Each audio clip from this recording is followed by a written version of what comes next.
Welcome back, everyone. Pal Ponder on Weather here. We've got a big weather flip happening over the course of the next week with much colder conditions entering the central and eastern two-thirds, while much of the west starts to warm up in a big way, while we have beneficial rains will be moving in. So let's start off and take a look at the overall big picture over the next week, and you can actually see this blocking mechanism that's happening over portions of Greenland. That is your negative NAO has turned solidly negative, and that creates the funnel effect and puts all the colder conditions across the central and eastern two-thirds, while much of the west really starts to warm up in a big way, where they've been predominantly on the colder side as of late. But look at all the record low temperatures that unfolded across this morning. All these areas highlighted in blue, they actually had a record low across portions of Nebraska here into Kansas, portions of Oklahoma, get back into Missouri here, and Iowa. Plenty of colder air, and even these areas further south got within a couple degrees of actually happening with a record low. And that just continues into tonight, what they've got widespread freeze warnings happening across Illinois and Indiana. And then further south, we've got frost advisories happening for a good part of Missouri, southern portions of Illinois, even northern portions of Arkansas, and a piece of Oklahoma gets into that colder air. Well, they do meet that frost criteria, and all of Tennessee will be under that frost advisory as well. So if you are in the market for a weather station, I highly recommend the Tempest Weatherflow weather station. It's the one I personally had for about 3 years.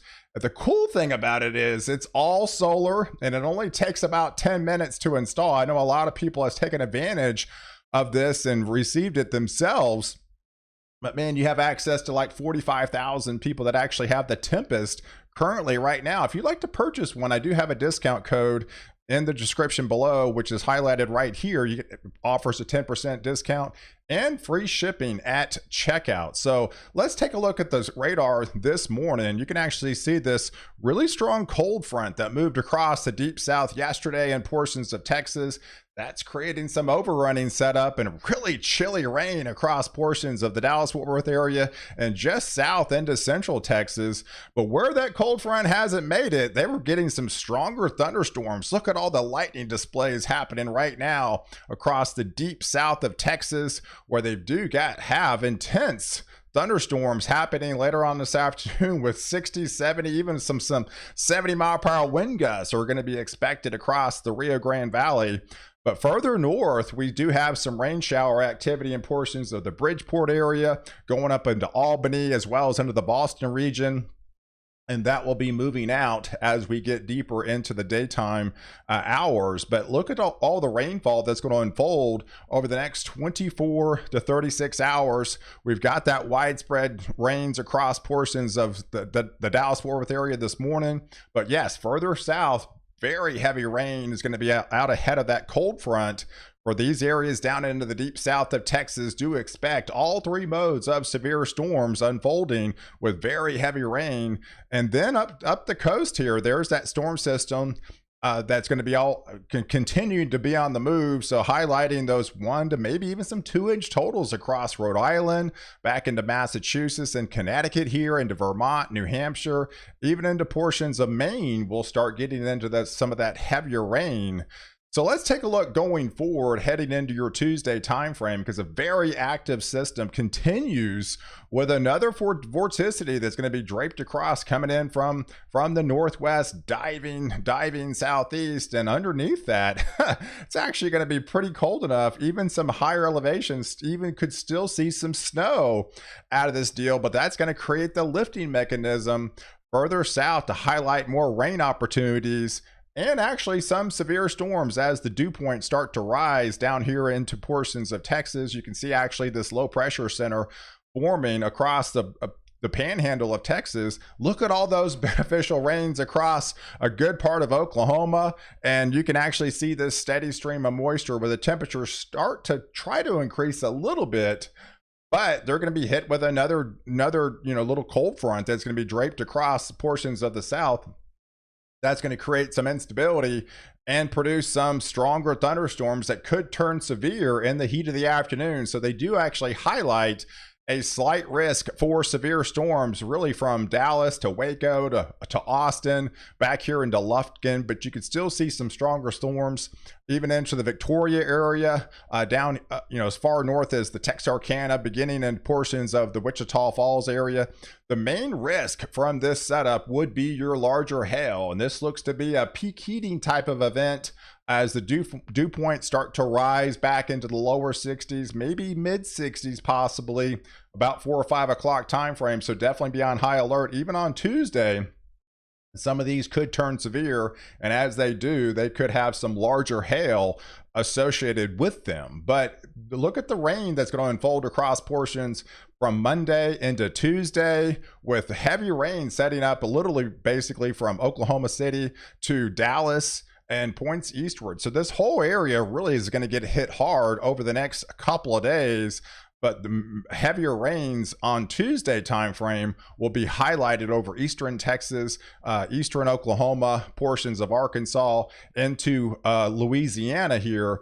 But overall, from now until Wednesday, look at the rain amounts and the beneficial rains that will be draped across a good part of eastern Colorado. These are areas that are desperately in a drought here into Kansas, western Oklahoma, even portions of West Texas. These are all beneficial rains that are going to be unfolding over the coming days. And there's just more of that to come with the active setup that we're watching with this El Nino. We've been dealing with this La Nina. We've been transferring into an Enzo neutral. And this is all complements of the massive crash from the Southern Oscillation Index that's happened over the course of the last couple of weeks here. Look at this dynamic setup. Even back into January, it was a positive 11. So in layman's terms, whenever you have an 8 or above, that was your La Nina. So we made the transition coming out of that with that crash with a -1. That put us in Enzo neutral phase. But now it continues to plunge, rapidly heading towards that El Nino type criteria with these solid daily massive drops in the Southern Oscillation Index. Now, what that actually means is you can actually see these really warmer temperatures starting to build across the equatorial Pacific. I mean, this is a massive change of what you've seen really for the last 3 years, especially with all this warmth that's building across aloft the coast here of South America here. That's the culprit, as this southern jet stream will start to become a lot more active as these systems come diving southbound. It has all these warmer temperature anomalies to tap into, and obviously storms and rain likes warmer temperatures, warmer sea surface temperatures. It's got a lot of more juice to pull from that type of atmosphere and then dump it on land, and that's exactly what's going to happen. So if you take a look and highlight the Pacific with the jet stream going forward, you can see this active jet stream just basically south of Hawaii. That's where all the warmer waters are really starting to build, and that southern jet stream becomes alive and active. So as these troughs dive down, it's going to be able to tap into a lot of this fuel down here south of Hawaii with those warmer than average conditions. And then as it gets a little bit closer, it's going to have these low pressure centers draped across south of Mexico here. And then as these systems come in from the north, then you have those opportunities for more increased rains across the deep south. And so look at the setup by Friday. So here's your setup. We have the continuing colder conditions draped across with the negative AO and the negative NAO continue to remain in effect all week long. That creates the continued funnel effect in the press and the overall jet stream from the north to pull a lot of that colder air down. So by Friday, we try to rebound after you've been below average for a good part of all week long. We try to rebound for one day across good parts of the southeast and much of the deep south here but it's going to be hit with another cold front. So as we look at the setup by the temperature anomalies on your Friday afternoon, definitely out west, you don't get hit with any of that colder air because you stay on the warm side with that ridge locked in place over for your region. But that colder air mass, well, another reinforcing shot will come in on Friday afternoon across a good part of Montana, back into Wyoming again. That enters portions of Colorado, and that gets into Kansas again, and back into portions of the Texas Panhandle, and all complements of another stronger front. And with that stronger front, it's going to be definitely cold enough again to snow into the higher elevations in Colorado there. So definitely more snow will be inundating for that area, and then more rain opportunities will be draped across Kansas, again, western Oklahoma, a good part of Oklahoma. So these are areas, again, you get hit hard, again, with more beneficial rains in areas that you just, these setups are coming in much further west than what we've seen for a long time. So this is a major flip in the overall weather that's really unfolding. And it's really compliments of this El Nino really starting to rapidly change the overall dynamics of the atmosphere. But look at the rain setting up across portions of the Carolinas, back into Virginia, even Florida, right? You've been in a desperate drought too. So Florida continues to remain on the wet side, and there's the setup by Saturday morning with that another stronger push, right? So you got the warmer anomalies out west. You continue to remain warm. It slowly actually intensifies as we get deeper into the week, but another significant cold shot comes in from the north and pulls down all those below average temperature anomalies, and that reaches the coast again. So it's very rare to see several strong fronts to reach all the way down into the Texas coastline.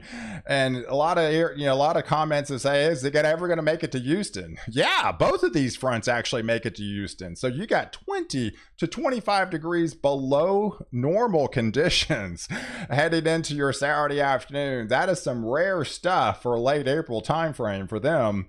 And with that, it's going to have a chillier type rain really setting up across the deep south of Texas again, into Arkansas, into portions of Missouri, into portions of Illinois, with another bona fide low pressure center that'll be wrapping itself up across portions of Minnesota and into Wisconsin there. But look at the colder air continues to drain. So it's a combination of all week long, we are experiencing the below normal conditions. A reinforcing shot comes in by the weekend, and even heading into the beginning of next week, you stay well below average for the late April timeframe for a good part of the central and eastern 2/3, while much of the west continues to build and increase those temperatures throughout the week, even heading into early next week, and going into the first week of May continues to remain on the cooler side comparatively what you would normally see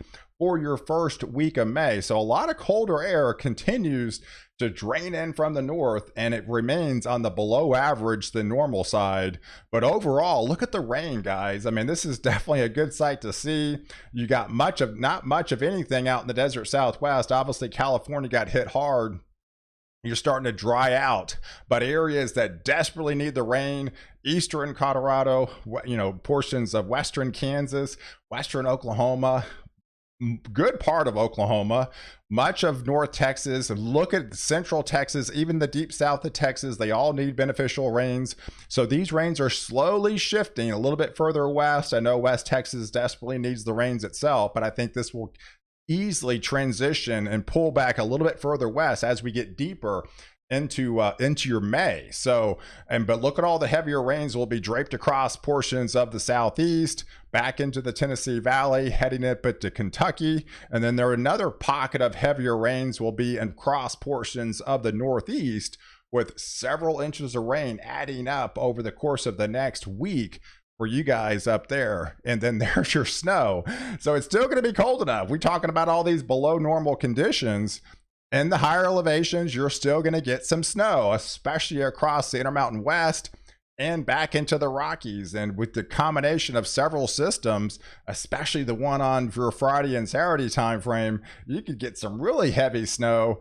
And look at Duluth, Minnesota, guys. they don't want to quit with the snow, right? I mean, it looks like it has more snow possibly even for them, and they're catching up with almost Buffalo by this point with well over 100 inches of snow on the year. So guys, I appreciate you guys watching. Do like this video, definitely hit the subscribe button, and catch me in the next update while I protect you before and after the storm.